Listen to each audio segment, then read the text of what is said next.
अगर आप भी सोशल मीडिया इन्फ्लुएंसर हैं और अपने अकाउंट या पेज पर फूड प्रोडक्ट्स का प्रचार करते हैं तो FSSAI यानी food safety and standard authority of India का मैसेज देख लीजिए। किसी फूड प्रोडक्ट को प्रमोट करने से पहले यह पक्का कर लें कि उससे जुड़े दावे सच हों, उनकी पुष्टि की जा सके और वो कानून के मुताबिक हों।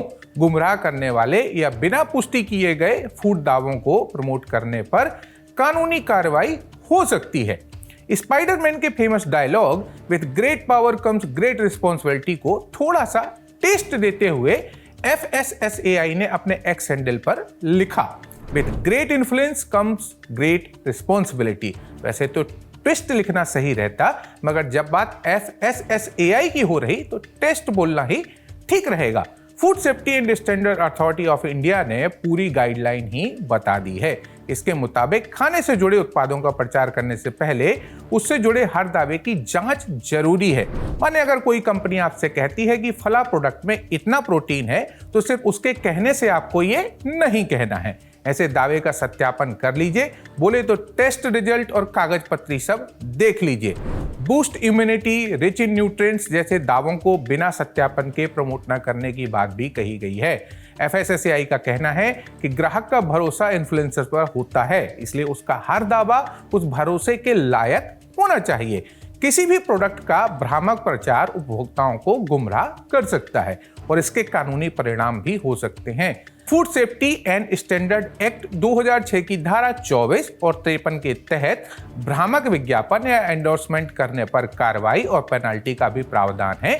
इस बात की जानकारी भी पोस्ट में दी गई है। कुल जमा बात यह है कि FSSAI चाहता है कि सोशल मीडिया इन्फ्लुएंसर्स किसी भी प्रोडक्ट के प्रचार से पहले ये चेक कर लें कि वो प्रोडक्ट FSSAI के नियमों और स्टैंडर्ड के दायरे में आता भी है या नहीं। बिजनेस की भाषा में कहें तो प्रचार कंपनी से डील डन करने से पहले ड्यू डिलिजेंस कर लीजिएगा। अब FSSAI ऐसा कर क्यों रही है? क्योंकि वो है एक्शन मोड में।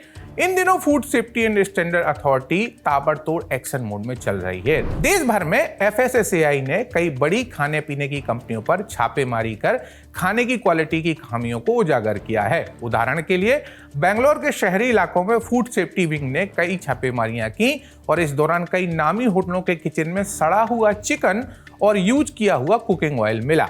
टीम ने जब कानपुर नगर स्थित वैभव आटा मिल का निरीक्षण किया और लैब टेस्टिंग के लिए 3 सैंपल कलेक्ट किए तो उसके बाद उसे 4300 किलोग्राम आटा जब्त करना पड़ा। मुंबई के पॉश कैफे और प्रीमियम क्लबों के किचन में भी भारी गंदगी मिलने के बाद FSSAI ने उनके लाइसेंस को सस्पेंड कर दिया था। पिछले हफ्ते ही FSSAI ने डाबर के प्रोडक्ट पर लिखे 100% प्योर और 100% नेचुरल जैसे दावों पर भी आपत्ति जताई थी।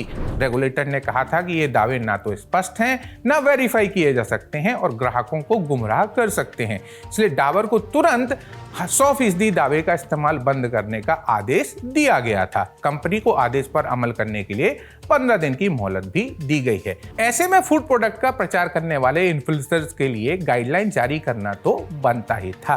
नमस्ते, मेरा नाम है सूर्यकांत। आप देख रहे हैं दी लल्लन टॉक। कैमरे के पीछे है मेरे दोस्त गौरांश। अगर अभी तक आपने हमें सब्सक्राइब नहीं किया है तो प्लीज सब्सक्राइब कर लीजिए। लाइक, शेयर और कमेंट भी करते रहिएगा।